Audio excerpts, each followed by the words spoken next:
존경하는 부산 시민 여러분, 제가 여러분에게 물어보겠습니다. 제가 최후의 모든 결론을 내겠습니다. 저 공수처가 해산되기 원하시면 두 손 들고 만세.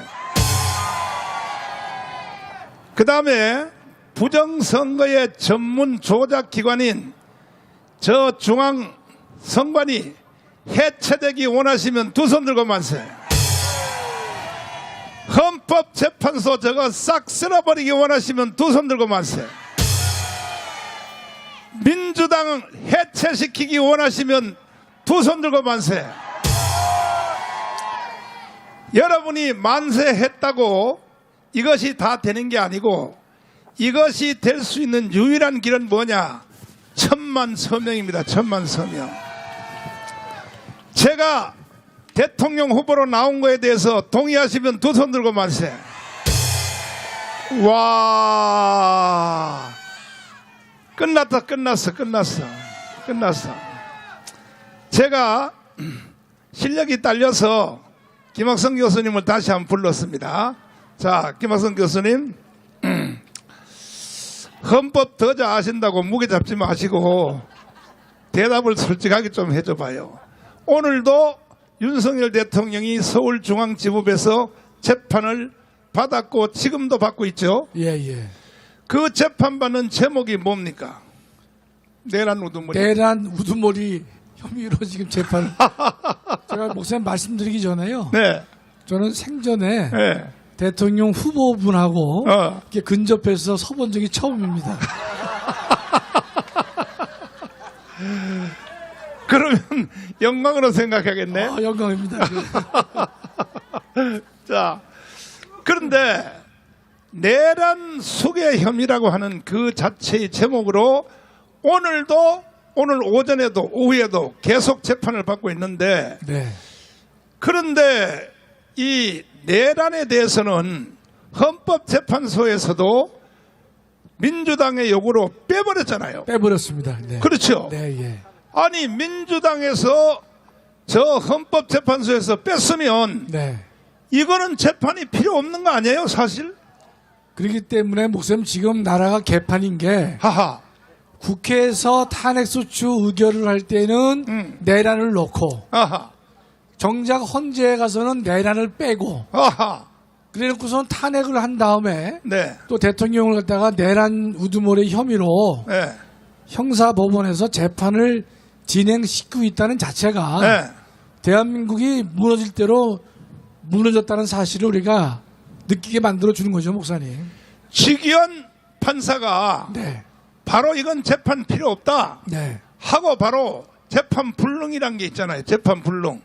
재판 무죄도 되고요. 네. 공소기각으로 끝내도 되거든요, 목사님. 그렇죠. 예.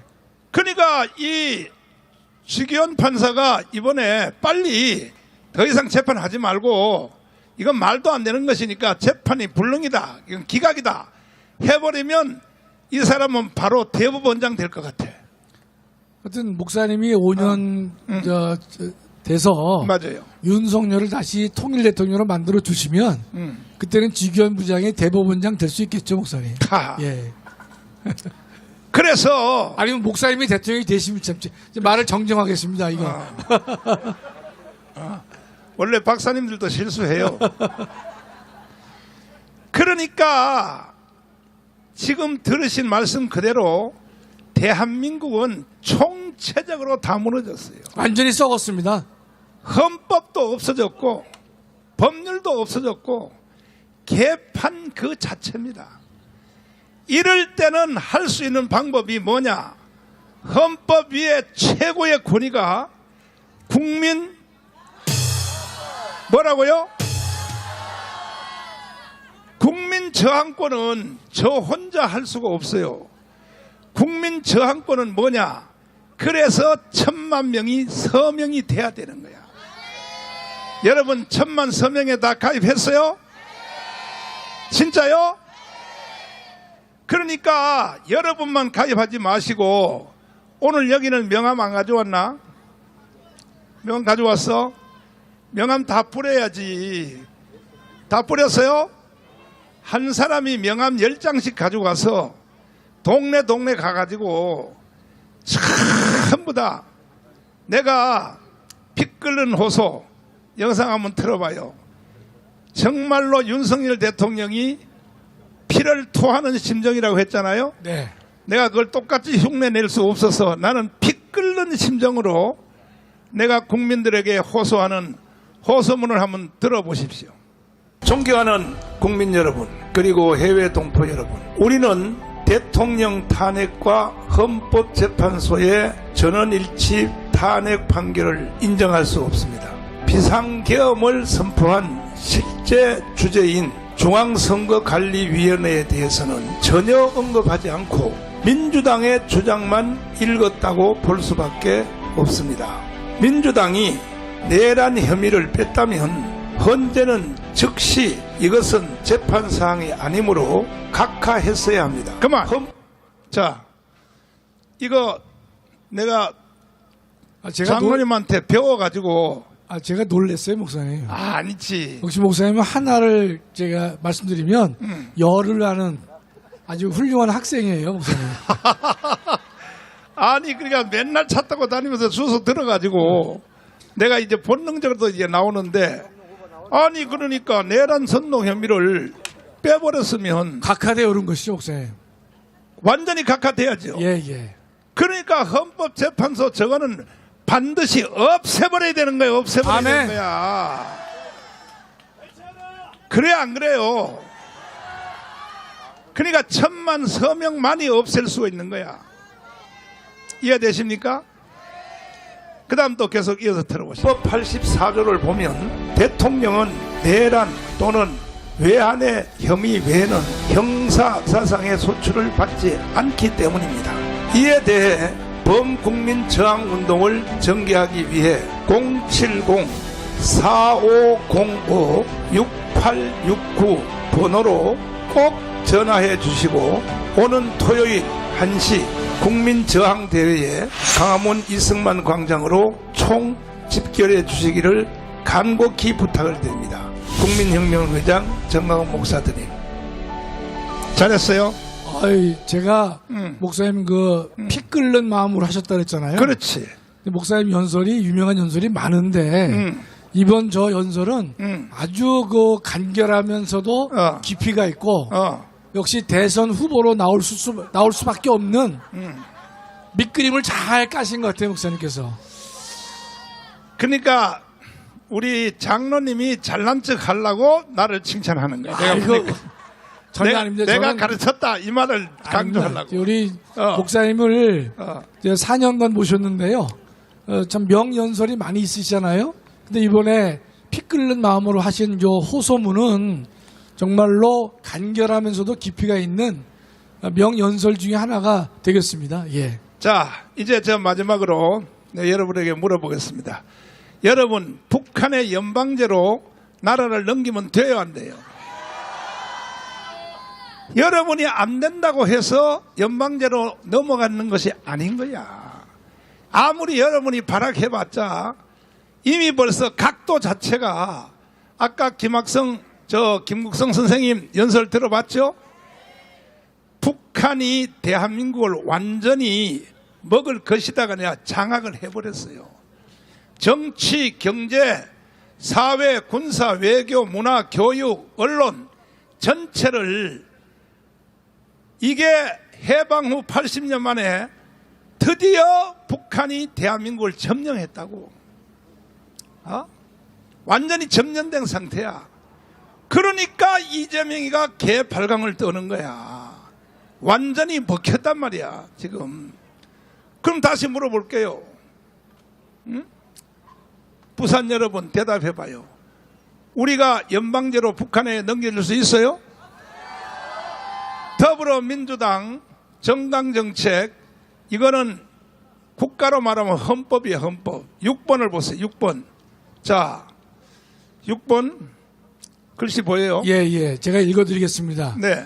6번의 통일은 방금 목사님께서 말씀하셨지만 네. 민주당의 강령이기 때문에 그렇지. 민주당 전체를 지배하는 헌법과 같은 것인데 그렇지. 그 민주당이 통일 정책에 대해서 명시적으로 밝힌 내용입니다. 7.4 남북 공동성명, 남북 기본 합의서, 그다음에 6.15 공동선언으로 돼 있죠. 그렇죠. 이거는 김대중이가 한 것이죠. 그렇죠. 14선언은 노무현이가 한 것입니다. 그렇죠. 4.27 판문점 선언 및 9월 평양 공동선언, 잘 아는 문재인이가 한 것이죠. 요 6.15와 14와 4.27, 9월 이 선언 등 남북 간 합의를 존중 계승하고 적극 이행한다. 자, 그러면 지금 이 김대중, 노무현, 문재인 이 개새끼가 네, 평양 가서 서명까지 다 했죠. 그렇습니다. 그러니까 여러분, 대한민국은 연방제로 넘어간다고 하는 증거가 여기 있는 거야. 서명까지 했는데 김정일이하고 그 다음에 또 김정은이 하고 서명까지 다 했으면요, 이거는 국가적인 체결이라고. 그래서 내가 그냥 연방제로 넘어간다고 말하는 것이 아니고 국가 간에 서명까지 다 했다 이 말이에요. 서명까지. 여러분, 북한에서 살고 싶어요? 살고 싶어요? 이 모든 것을 다 깨어버리고 전체를 다 무효화시키고 저 이재명을 구속시켜버리고 하는 유일한 방법은 뭐냐?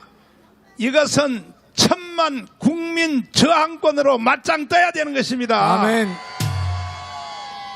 황교안 장군님은 대답하기를 자꾸 싫어하니까 말을 자꾸 돌리니까 요즘은 장로님은 보니까 조금 말이 직설적으로, 옛날에 장로님도 뱅글뱅글 돌려.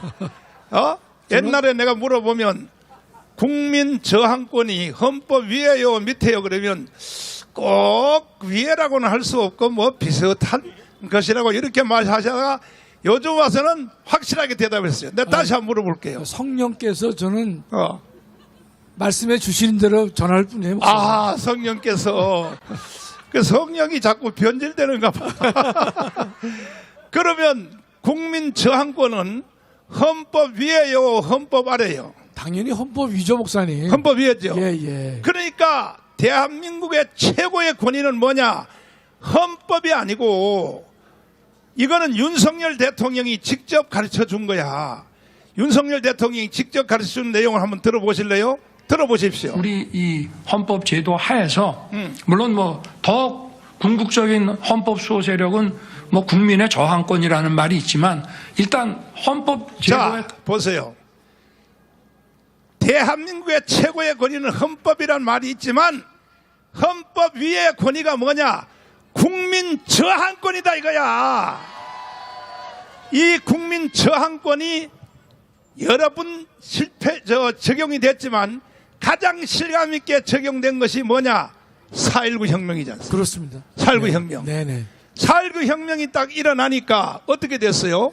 그 당시 4.19는 처음에는 학생들에 의한 저항으로 시작했죠. 그렇지요. 그 저항에 대해서 국민들이 동참함으로써 하나의 힘이 되어가지고 대한민국을 향해서 저항을 했는데 결국은 성공한 혁명으로 완성된 것입니다. 그러니까 4.19 혁명이 딱 일어나니까 이승만 대통령이 바로 하야를 했잖아요. 네. 그죠? 네. 그러니까 여러분 잘 들어야 돼요. 6월 3일 날 대통령이 당연히 내가 될 것이 분명하지만 아멘. 분명해요? 만약에 내가 대통령이 되면요 완전히 대한민국 전체를 다 개조를 시켜버립니다. 개조. 일단 간첩들 15만 명은 전부 다 구속시켜버려. 그 다음에 간첩 동조하는 놈들도 다 구속시켜버려. 동의하십니까? 그 다음에 저 좌파 빨갱이 종북 국회의원들을 다 구속시켜버려야 돼. 그러니까 이것은 우리가 4.19 혁명으로 맞짱 뜰 수밖에 없어요. 이해되십니까? 이제는 대한민국을 어느 부분 하나를 수리해서는 쓸 수가 없어. 딱 유일한 방법은 뭐냐? 4.19 혁명으로 맞짱 떠야 돼. 그러니까 이제 정치 체제가 바뀌어졌잖아요. 근본적으로 바뀌었습니다. 네. 어떻게 바뀌었나요? 그러니까 이제 뭐 대통령제가 내각제로 바뀌는 것이고 내각제로 바뀌었죠. 또 국회도 양원제가 네. 도입됐고요. 그렇죠. 그다음에 나라 전체 뭐 대통령제가 없어졌기 때문에 수상제가 이제 도입된 것이고요. 네. 나라 전체의 근간이 바뀌게 되는 결과를 만들어냈습니다. 네. 그러니까 우리가 저항을 헌법 위에 권위라고 하는 것은 뭔가면 저항권에 의해서 국민이 갖고 있는 저항에 의해서 황윤상 새로운 헌정 질서가 황윤상 만들어질 수 있기 때문에 헌법도 국민 저항에 의해서 움직여질 수 있고 새롭게 만들어질 수 있기 때문에 저항이 가장 최고의 권위를 가진 것이다. 이렇게 우리가 설명을 할 수가 있는 것입니다. 그래서 나는 김학성이가 필요하다니까. 왜 내가 데리고 다니는 이유가 있어요. 이따가 내가 열차 타고 올라가면서 맛있는 거 사줄 테니까. 저도 목사님도 목사님 모시면서 최소한 밥값은 해야 되지 않습니까? 자, 박수하겠습니다. 이제 별 3개 황준선 장군님을 모시고 토크를 한번 해보겠습니다. 자, 이제 내각제를 통하여 완전히 장면 정부가 개판이 치니까 어차피 이 나라는 북한으로 넘어가겠다 하고 박정희 소장이 별 2개잖아요. 별 2개. 네. 별 2개가 5.16 군사혁명을 집행했단 말이에요. 예? 맞습니다. 그러면 장로님은 별이 몇 개예요? 저는 예비역이니까 제가 현역에 있을 때 그런 용단을 못 내려서 죄송합니다. 아니 예비역도 별은 별이요. 지금 오히려 더 능력이 있어. 아닙니다. 이번에 그 현역들 보니까 눈물 질질 짜고 하는 것들 보니까 개판이야 개판. 그러면 제가 못 가르쳐서 그렇습니다. 아니요. 죄송합니다. 아니 그러지 말고 핑계 대지 말고요. 장로님, 저 5.16 혁명 한번 할 마음이 있어 없어요? 하려고 계획을 하고 있는데 그래. 목사님이 또 공개하셔가지고 공개해가지고 자 그래서 예비역들이 능력이 더 있어요. 그러니까 이제 국가는 이제는 어떤 방법도 정론할 수 없어요. 결국은 이게 이승만도 혁명으로서 이승만도 혁명으로 결국은 대한민국을 건국했고 박정희도 혁명을 가지고 대한민국을 지켜냈다 이 말이야. 그럼 박정희 대통령이 이 군사혁명한 것 혁명 공약에 대해서 한번 여러분 들어보시면 박정희가요 키도요 내 어깨보다 더 적게 생겼고 그런데요 이 인간이 지독한 인간이야. 왜? 박정희는 이미 남노당에 가입했다가 사형 선고를 한번 받아봤기 때문에 그러니까 이승만도 한성감옥에서 사형 선고를 받아봤기 때문에 국가를 세울 수 있었다고. 그러니까 사람이 한번 극단적인 사형 선고 직전까지 가봐야 무슨 일을 해낼 수 있다 이 말이야. 이해가 돼요? 그럼 박정희 대통령의 이 혁명 각오를 한번 여러분 직접 들어보시겠습니다. 혁명 공약. 첫째, 반공을 국시의 제1위로 삼고 지금까지 형식적이고 구호에만 그친 반공 체제를 재정비 강화한다. 둘째, 유엔 헌장을 준수하고 국제협약을 충실히 이행할 것이며 미국을 위시한 자유후방과 유대를 더욱더 공고히 한다. 셋째, 이 나라 사회의 모든 부패와 구악을 일소하고 퇴폐한 국민 도의와 민족 정기를 다시 바로잡기 위하여 성실한 기풍을 진작한다. 넷째, 절망과 기아선상에서 허덕이는 민생고를 시급히 해결하고 국가 자주경제의 재건에 총력을 경조한다. 다섯째, 민족적 수권인 국토 통일을 위하여 공산주의와 대결할 수 있는 실력의 배양에 전력을 집중한다. 여섯째, 이와 같은 우리의 과업이 성취되면 참신하고 양심적인 정치인데 언제든지 정권을 이양하고 우리들 본연의 임무에 복귀할 준비를 갖춘다. 자, 이 박정희가 혁명 공약을 이렇게 낼 수 있었던 것은 뭐냐? 남로당에 한번 갔다 와가지고 남로당에 갔다 온 죄 때문에 사형 선고를 받았어요. 그래서 빨갱이를 잘 아는 거야. 그러니까 이러한 혁명을 낼 수 있는 거예요. 이해가 되십니까? 이해가 되십니까? 그리고 박정희 대통령이 5.16 혁명을 일으키기 전에 박태준을 향하여 유언의 말을 한 말이 있어요. 자, 한번 들어보세요. 박정희는 5.18 군사혁명 세력을 위한 특별한 임무를 박태준에게 맡기지 않았다. 이른바 거사명단에서 육군본부에 근무하는 대령 박태준을 빼놓은 것이었다. 그러나 박태준은 거사의 계획을 바싹하게 알고 있었다. 5월 18일 저녁 박정희가 비서실장과 진배 없는 박태준을 불렀다. 한숨을 돌리긴 했으나 긴장과 피로가 범벅된 얼굴들이었다. 박정희가 박태준에게 의자를 권했다. 한 곱이 넘겼으니 우선 할 얘기가 있어. 박태준이 의자에 앉자 박정희가 담배를 물었다. 내가 왜 혁명동지 명단에서 자네 이름을 뺀 줄 아나? 박태준은 눈동자를 고정시켰다. 자네를 아끼고 믿기 때문이었어. 국가적인 이유와 개인적인 이유야. 국가적인 이유는 우리 계획이 중도의 실패로 돌아가면 자네라도 무사히 살아남아서 우리 육군을 제대로 이끌어 나갈 지도자가 되어야 한다는 것. 개인적인 이유는 혁명에 실패하여 내가 군사법정에서 사형 선고를 받고 형장의 이슬로 사라지게 되면 내 처자를 자네한테 부탁하려 했어. 박태준은 콧잔등이 시큰했다. 박정희가 연기 한 모금을 길게 불었다. 자, 5.16 군사혁명은 사실은 육사 몇 기 중심으로 국위생들입니다. 국위생. 김종필을 비롯한 국위생들이 예. 주체 세력입니다. 근데 사실 거기에 참여한 5.16 혁명에 참여한 사람은 2,000명도 채 안 되더라고요. 2,000명도. 네, 아주 적은 인원입니다. 그런데 지금 우리 부산에 여기 모인 사람들만 해도 2,000명이 뭐야? 5,000명도 넘잖아요. 그러니까 사람이 많다고 되는 게 아니고 이게 5.16 혁명을 일으킨 사람들이 2,000명도 채 안 돼요. 그러니까 사람이 어떻게 결단하느냐에 따라서 역사의 운명이 달라지는 거야. 이해되십니까? 우리도 한번 해보실래요? 혁명 한번 해보실래? 두 손 들고 만세. 왜 내가 혁명을 강조하느냐? 4.19, 5.16 혁명이 아니면 대한민국을 정돈할 수가 없어. 이미 끝났다니까요. 다시 한번 물어볼게요. 여러분 북한 가서 살고 싶어요? 김정은이한테 기쁨도 되고 싶어? 여러분들은 북한으로 가서 기쁨 줘도 못 돼. 여러분들은 전부 다 기름틀에 넣어가지고 단백질을 잘라고 여러분들은 다 북한에 가버리면 전부 다 죽어버려. 이러한 것도 모르고 말이야. 아직도 국민의 40%가 정신을 못 차리고 이재명을 줄줄 빨고 있다고. 그러니까 망하는 거야. 결국 망하는 거야.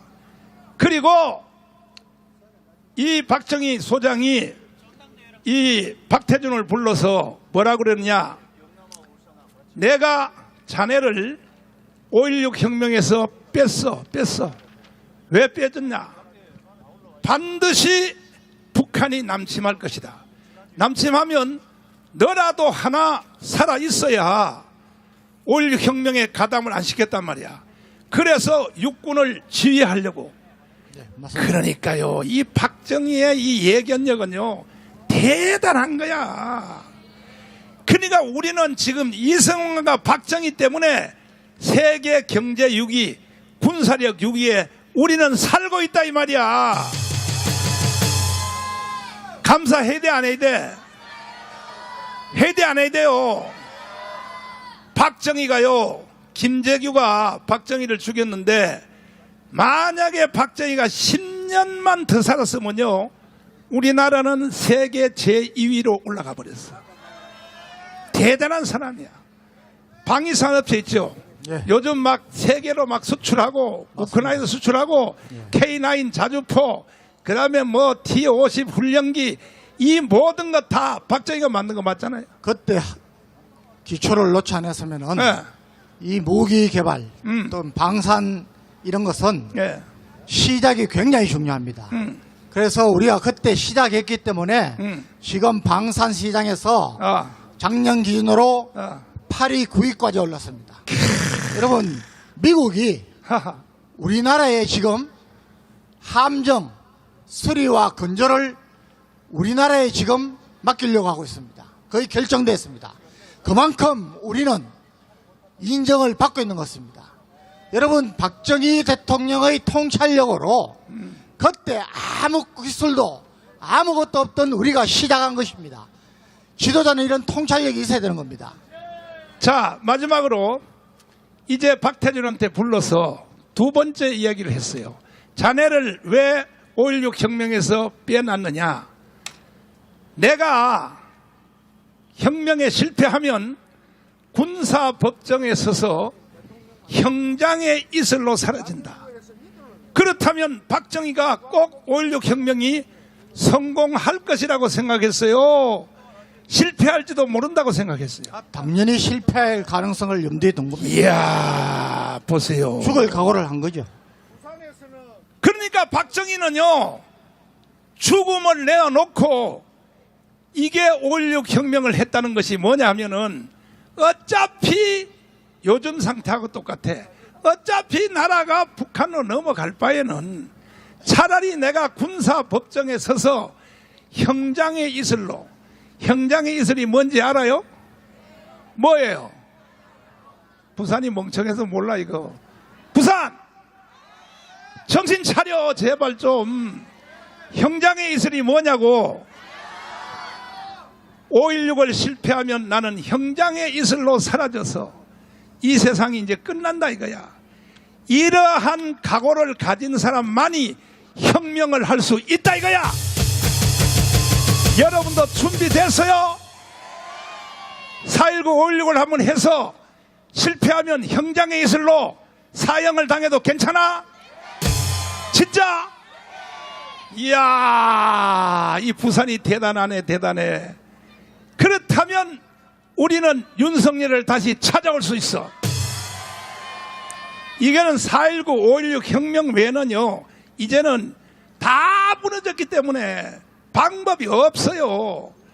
그래서 당연히 나는 죽을 각오로 하고 이미 벌써 내가 문재인 때부터 싸우다가 3번 내가 문재인 때문에 구속돼 가지고 나는 그때부터 생명을 내댄 거야. 여러분도 같이 생명을 들이대면 죽고자 하는 자는 어떻게 돼요?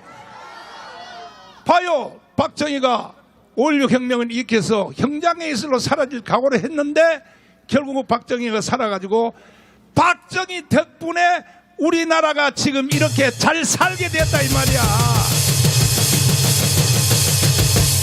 감사해요 안 해요? 자유연설 해주세요. 자유연설. 자유연설 해주세요. 사랑하는 부산 또 경남 애국 시민 여러분, 가수 좀 또 올라오세요. 애국 성도 여러분, 여기 앉아. 사랑합니다. 존경합니다. 여러분, 인생의 삶에는 주인공의 삶을 사는 분들이 있고 덜러리의 인생을 살다가 덜러리로 끝나는 사람들이 대부분입니다.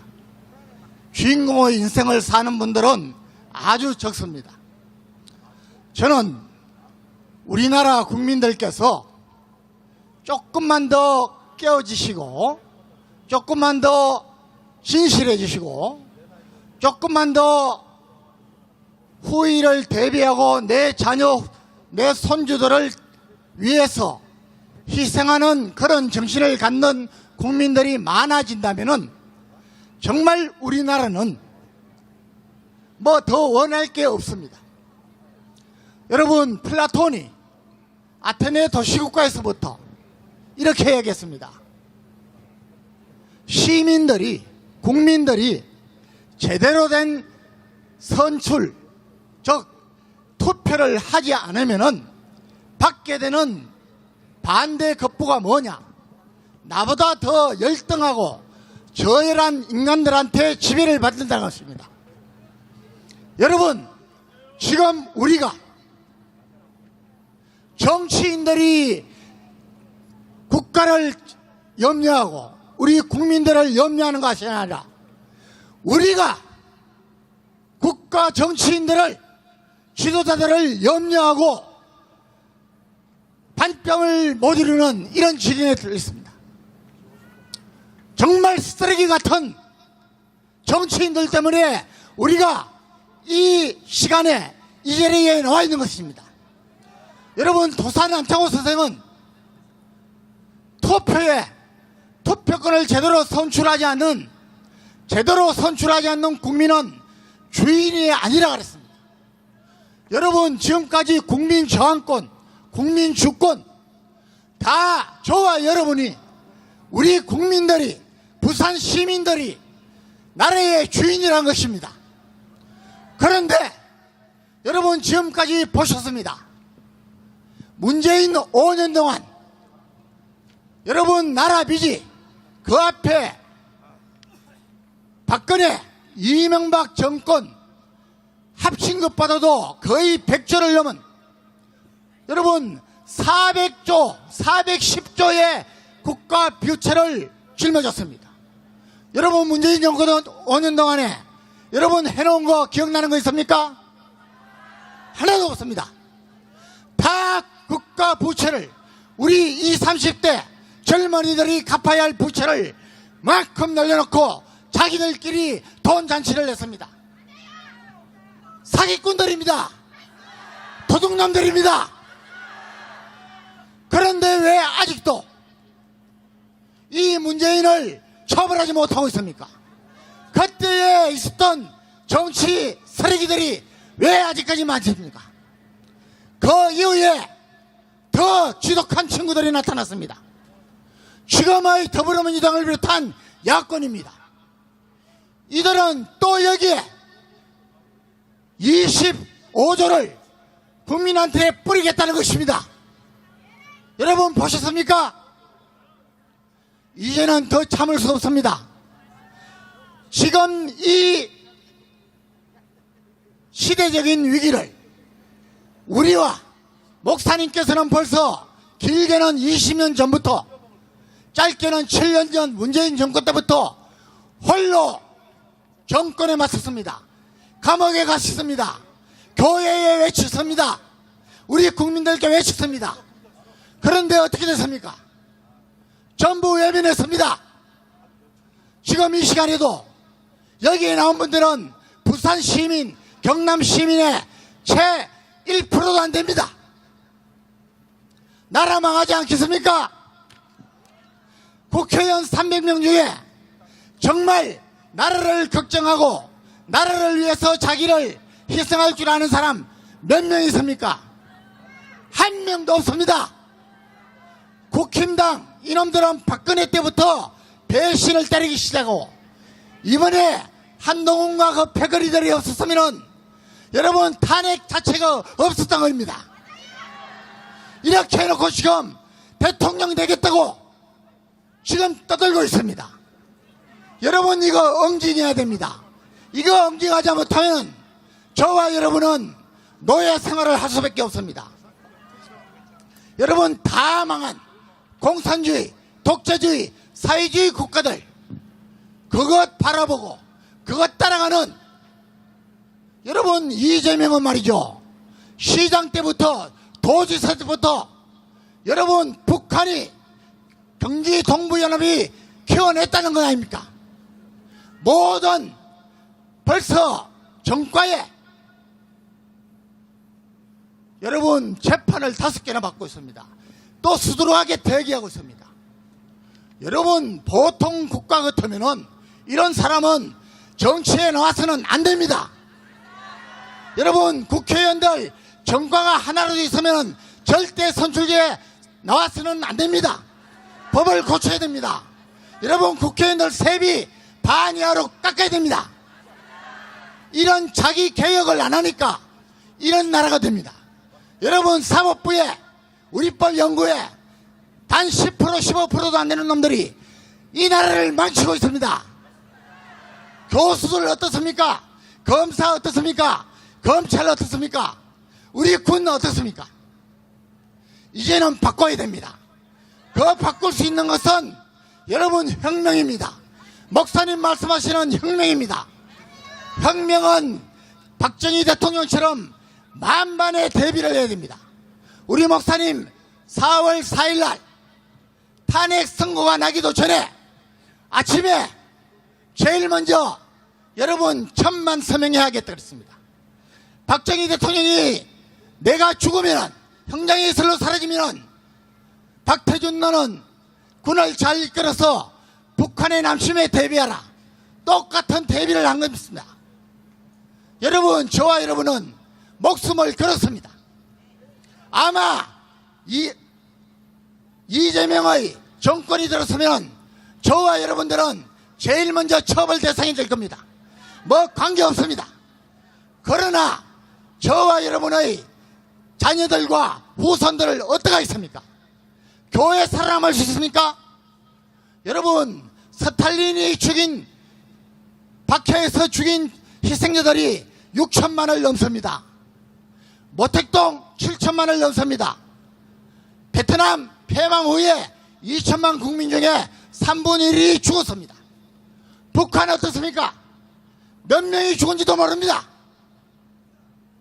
여러분, 저와 여러분들이 이때의 나라를 구하지 않으면, 이때의 국민 저항권으로 혁명하지 않으면, 여러분, 저와 여러분은 죽어도 좋지만 우리 자녀들, 우리 후손들, 이 나라의 교회들 어떻게 하려고 하는지 모르겠습니다. 지금도 많은 사람들이 길거리를 지나고 있습니다. 여기에 무관심합니다. 피눈물이 납니다.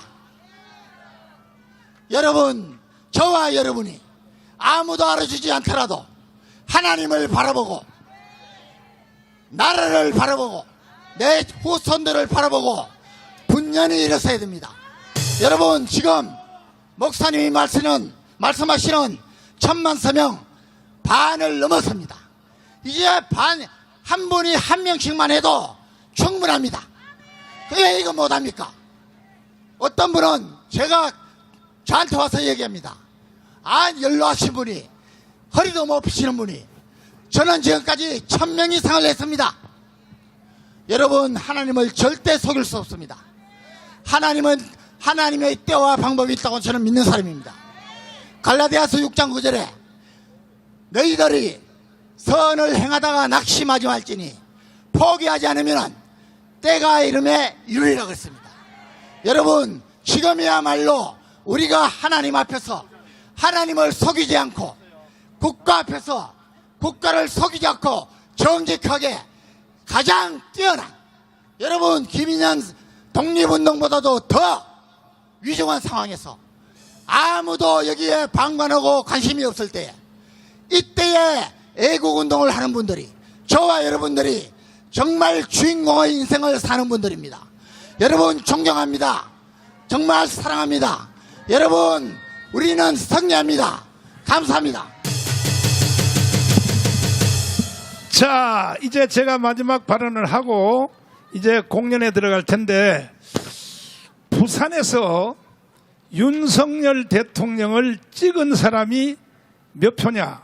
전체 선거인단은 부산시 인구와 비슷해요. 290만이에요. 선거인단 수가. 근데 투표에 참여한 사람은 220만이에요. 근데 윤석열을 찍은 사람이 127만이야. 그러니까 부산이 제일 잘한 일이 뭐냐면 윤석열을 찍어서 대한민국이 지금까지 유지가 되는 것입니다. 이해가 되십니까? 그러면 윤석열을 찍은 사람이 127만인데 이 사람들이 지금 탄핵이 된 이후에 안 나오는 거야. 이미 벌써 기가 죽은 거야. 이러면 안 되는 거야. 반드시 나는 윤석열을 다시 살려낼 것입니다. 그러면 여기에 127만 부산 시민들이 윤석열이 탄핵되는 걸 보고 민중봉기가 일어났어야 당연한 거거든. 원래 부산과 마산은 이게 민중봉기의 대명사잖아, 대명사. 그런데 보니까 윤석열이 탄핵된 데도 보고, 탄핵된 걸 보고도 부산에서 안 일어나는 거야. 민중봉기가 안 일어나는 거야. 그래서 부산도 죽었다 이 말이야. 부산이여 다시 한번 정신 차리고 일어나야 됩니다.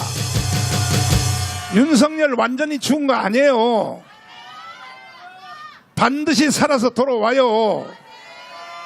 지금도 재판받고 있지만 오늘도 지금 이 순간도 재판받고 있어요. 거기 무혐의가 되면요 대통령이요 두 사람이 돼요. 이번에 6월 3일 날 선거에서 대통령이 누구 하나 될 것이고 그거는 당연히 정광훈 목사가 될 것이고 윤석열이가 서울중앙지법에서 무죄로 받아서 나오면 대통령이 윤석열은 살아서 돌아와. 그러면 내가 또 윤석열 대통령한테 양보를 해야지. 이런 전략을 가지고 싸워야 된다 이 말이야. 이해가 돼요? 그러니까 이 세력을 우리가 과시를 하기 위해서 이번 주 토요일 날도 광화문에서 오후 1시부터 국민대회를 또 하는데 왜 하느냐? 절대 우리는 죽지 않았어요. 이번 토요일 날 광화문에 올 사람은 두 손 들고 만세. 손 들고 있어. 손 들고 있어.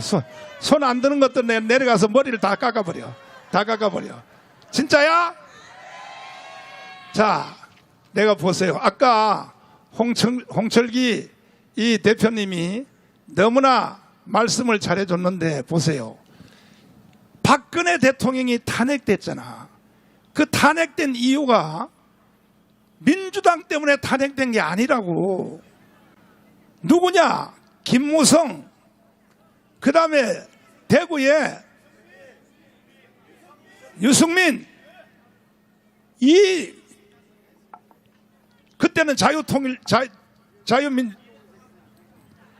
미래통합당 자기들끼리 분쟁하다가 박근혜를 탄핵시킨 거야. 이번에도 윤석열이가 탄핵된 결정적 이유는 뭐냐? 한동훈 계열의 국회의원들이 13명이 넘어가서 그래서 나라를 이렇게 만들어 놓은 거야. 그러면 한동훈이가 양심이 있다면은 최소한 양심이 있다면요 대통령 후보로 나와야 돼 안 나와야 돼? 너 때문에 그렇게 됐는데 너 때문에 이명박이가 왜 깜빵 간지 알아요? 이것도요 전부 다 이 자유우파 정당 지금은 국민의힘 정당이 그 안에서 내분을 일으켜서 하나가 안 되기 때문에 결국 이명박도 구속이 된 거야. 응? 그러니까 정신 똑바로 차려야 돼. 내가 3번 구속된 줄 알아 몰라요. 그때도 국민의힘 정당이 나를 도와줬으면 내가 구속 안 됐어요. 그런데 오히려 지금까지도 계속 뭐라고 하냐면은 강화문과 가까이 하지 마라. 지금 이번에 8명이 나왔거든. 8명이 나왔는데 8명이 다 뭐라고 하냐면 강화문과 가까이 하지 말아라. 강화문은 극우 세력이다. 야, 이 개새끼들아. 니들이 이거는요 황교안 대표님 때부터 시작이 됐어요. 내가 황교안 대표님한테 이렇게 말했어요. 꼭 비례대표 정당을 새로 만들어야 된다면 지금 우리나라가 개떡이야. 법이 비례대표 정당을 새로 만들게 돼 있어요. 그렇다면 이미 우리는 광화문에 자유통일당이 있으니까 비례대표는 자유통일당에 맡기고 그리고 본선거는 그쪽에서 하면 우리가 20석을 할 수 있어서 나중에 합당해 주겠다. 이게 황교안이가 안 받아들인 거야. 그때부터 나라가 무너지기 시작하는 거야. 근데 지금 와서는 황교안이가 뭐라 그러냐면 뭐 부방대 부방대가 뭐야? 절대 여러분 내가 여기 호텔에서 잠깐 쉬고 있는데도 계속 문자 메시지가 들어와. 뭐냐? 아유 나한테 문자 메시지 하는 이 개새끼들 내 말 잘 들어. 목사님 부정선거 안 막으면 다 헛방입니다. 야, 이 개새끼들아. 그 내가 뭐라 그랬어? 내가 너하고 같은 수준이었냐 이 개새끼들아? 1000만 서명이나 해 이 개새끼야. 내가 이렇게 문자 메시지로 진짜 욕을 했어, 욕을. 잘했어, 못했어? 부정선거 안 막으면 나라가 희망이 없다는 걸 누가 모르냐고, 누가. 부정선거를 막을 수 있는 유일한 길은 뭐냐? 1000만 서명이야, 1000만 서명. 1000만 서명을 하면 써먹을 곳이 100개도 넘어요, 100개. 제일 먼저 뭐냐? 1000만 서명이 완성되면 내가 바로 트럼프를 만나러 가려고 그래.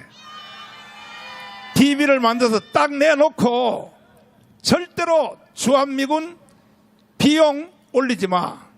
만약에 당신이 올리면 우리는 중국하고 합방하겠다. 내가 이렇게 협박하려고 그래. 이승만이가요, 협박 잘했거든요. 이게 이승만 대통령이요, 협상할 때 보면요, 이거는요, 아무 짓불도 없으면서 똥백장이 있어가지고 트루만하고 회담할 때 뭐라 그러냐면 이렇게 말했어. 트루만이가 한국 전쟁을 끝내겠다고 이렇게 말을 하니까 이승만이가 뭐라 말냐면, 야, 이 고얀 놈의 새끼야. 영어로 안 하고 한국말로 했어. 그리고 통역한테 이래서, 이거는 통역은 하지 말아라. 그래도 트루만이가 느낌적으로 안단 말이야, 저게 욕이란 걸. 그리고 트루만이가 바깥으로 나갔어. 나갔다 5분 있다가 다시 기어 들어왔어.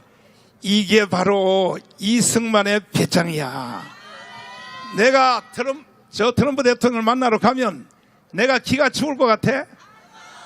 당당하게, 만약에 주한미군 주둔 비용을 자꾸 올리면 우리는 중국으로 붙어버리겠다. 지금 이미 벌써 한국의 주한미군 사령관을 비롯하여 상원에서 청문회를 다 했는데 뭐냐? 왜 한국의 주한미군이 필요하냐? 왜 필요하냐 하면 이유는 뭐냐? 꼭 북한만 막으려고 하는 것이 아니다 이거야. 중국을 방어하기 위하여, 그 다음에 동해에서 러시아 함대를 방어하기 위하여 이렇게 증언을 했다고요.